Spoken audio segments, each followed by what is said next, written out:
दादावरती तुमचं प्रेम आहे. हो. किती पेढे तुम्ही मतदान करताय? 3 पेढे. आणि आमच्यात फक्त एकच किंग असेल ती बबन दादा असेल आणि जी दादा म्हणतील तीच आमच्यात होणार.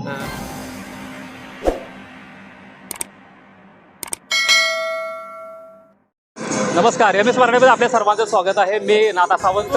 माढा तालुक्याच्या विविध भागातून खेडेगावातून लोक जे आहेत ते टेंभुर्णीमध्ये आलेले आहेत आणि मोठ्या स्वरूपात या ठिकाणी मोटरसायकली करून माढ्याकडच्या दिशेने निघाला आहेत. काय तरुण आपल्यासोबत आहेत, आपण त्यांच्याशी बातचीत करणार आहोत. दादा, नाय गाव आणि कुठे निघाला तुम्ही?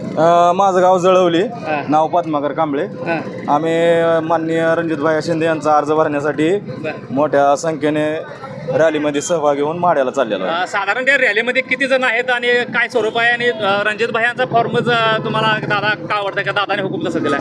हुकूम दिलेला नाही, आमचं भायासाहेबांवर तेवढं प्रेमच आहे. भाईसाहेबांवरती प्रेम आहे. हा, भायासाहेबांवरती प्रेम आहे आणि भायासाहेबांचे काम आहे ती, त्यामुळे आमचं प्रेम असणं साहजिकच आहे. माढा तालुक्यामध्ये काय विकास झाला? लोक म्हणतात की विरोधक म्हणतात माढा तालुक्यामध्ये विकास झाला नाही. विकास झाला का नाही तुम्ही? विरोधक साहेब 2 वर्षापूर्वी आलेले आहेत. आपल्या दादा 30 वर्ष असं मनापासून जनतेची सेवा करत आलेलं इथं.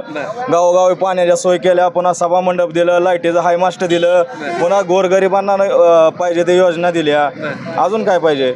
या माढा तालुक्यामध्ये आधुनिक रस्सीकेज केलं, दुरंगी का तिरंगी लढत होईल असं काय समजलं होतं? तुम्हाला काय वाटतं, काय होईल आणि कोण निवडून सर, आम्हाला आता आमच्या जनतेच्या वतीने तर एवढं सांगू इच्छितो आम्ही की लढत ही दुरंगीच होणार आहे. येईल? हा, दुरंगी लढत होणार आहे. आणि विजयाची बाजी कोण मारेल? विजयाची बाजी माननीय रणजितभाई शिंदे मारणार आहे. हा, का तर विकासाचा वारसा त्यांनी पिढ्यानपिढी चालवत आणलेला आहे. आता ते काय असं नाही की बाबा 2 वर्षाखाली आले तर आणि जाहिरातबाजी करून लोकांनी काहीतरी कुठं कार्यक्रम करून उगाच हे करून त्यांचं नाही. तसं त्यांनी पब्लिकसिटी करून विरोधक काम करते ते.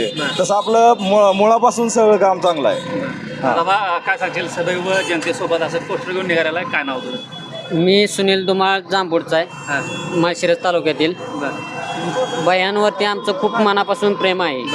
बयांवरती आम्ही मनापासून प्रेम करणारच आणि कायम बबनदादा यांच्या मार्फत राहणार. बबनदादाच्या हो. काय वाटतं एक तरुणाई म्हणून भैया साहेबांचं काम कसं आहे? कारण या तालुक्यामध्ये 30 वर्ष बबनदादांनी सुद्धा आमदार आहेत. बबनदादा 30 वर्ष झाले आणि त्यांचा वारसा रणजित भैया चालू देत. काय वाटतं? जसं बबनदादांनी जसं गोरगरीब सर्वसामान्य जरी एखादा कार्यकर्ता गेला, तसं बयानसाहेबांपाशी जरी सर्वसामान्य कार्यकर्ता गेला तरी दादांसारखंच बायासाहेबांचा सुद्धा स्वभाव आहे. तसेच पिढ्याना पिढ्या बायासाहेब सुद्धा तेच वारसा चालवणार आहेत, ही मी गॅरंटी देतो. ज्येष्ठ व्यक्ती आहे हे सुद्धा या रॅलीमध्ये सभा झाला. दादा, तुमचं नाव काय? तुकाराम भिका साळुंखे. कुठून आलात? गोटी. काय झालं, कुठून निघाला तुम्ही आता सध्या? आम्ही इकडं दादाच्या माड्याला. माड्याला. हा. माड्याला काय सभा आहे त्यांची. दादावरती तुमचं प्रेम आहे. हो. किती पेढे तुम्ही मतदान करतायत? 3 पेढे झाले. 3 झाले. दादाने काय तुमच्या गावामध्ये काय विकास केला दादांनी? आमचं कुठल्याच अडचणी ठेवत नाही ती. ठेवत नाही ते? नाही, बर. काय ठेवत नाही ती, काय अडचणी. हो, केला की काम होत आहे. हा. बर. काय काय विकास झाला तुमच्या गोटीमध्ये? काय पाणी आणलं सगळं, ज्याला घरं नव्हती ती घरं बांधून दिली. बर. हा, हे एवढं सगळं चालतंय त्यांचं. चालतंय. होय. त्याच्यामुळे ते किती दिवस झालं तुम्ही मतदान करताय? हे बघा, विठ्ठलराव शिंदे, बबनदादा हा. आणि त्यांचा नातू. हा.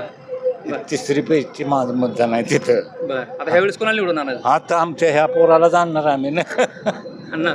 मग तुम्ही कुठे निघाला दादा सर? आता आम्ही माढ्याला चाललोय. माझं गाव गोटी आहे आणि आम्ही गोटीवरनं जे आलोय. म्हातारी माणसं म्हणले, आग्रह केला ह्यांनी की आम्हाला बी दादा या सभेला जायचंय.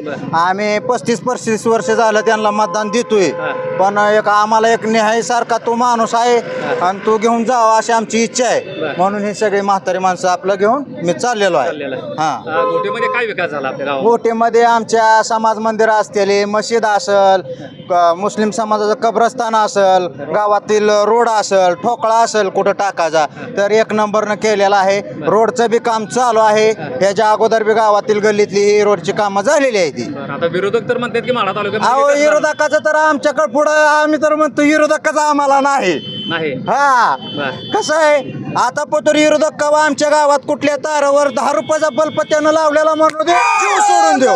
हा, 10 रुपयाचा बल्ब त्यानं आमच्या गावात कुठं लावलेला नाही. आणि आता पतोर आम्ही पंढरपूर तालुका, गोटी, माढा तालुका, आम्ही शिवरचं गाव आहे. आम्ही सांगतोय अजून कुठपर्यंत विरोधकाचं आमच्या गावापतोर नाव सुद्धा नाही. आणि आमच्यात फक्त एकच किंग असेल ती बबन दादा असेल आणि जी दादा म्हणतील तीच आमच्यात होणार. मग साधारणतः येणारा आमदार कोण असणार आहे? येणार आमदार रणजित भाया 100% असणार. हलगे लावून गुलाल.